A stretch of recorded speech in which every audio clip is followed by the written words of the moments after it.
it's not blue. So we have spark.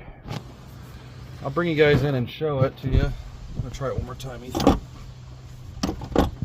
But to me,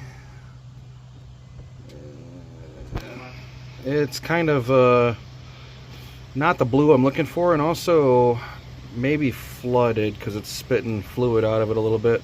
Go ahead.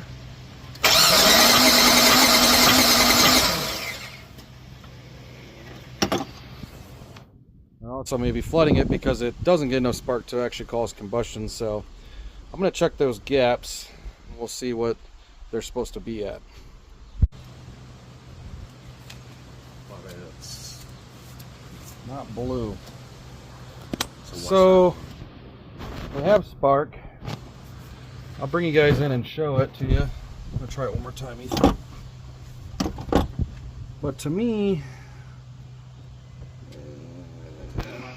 it's kind of not the blue I'm looking for, and also maybe flooded because it's spitting fluid out of it a little bit. Go ahead.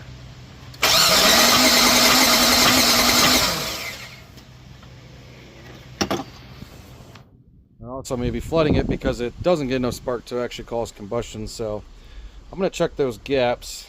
We'll see what they're supposed to be at.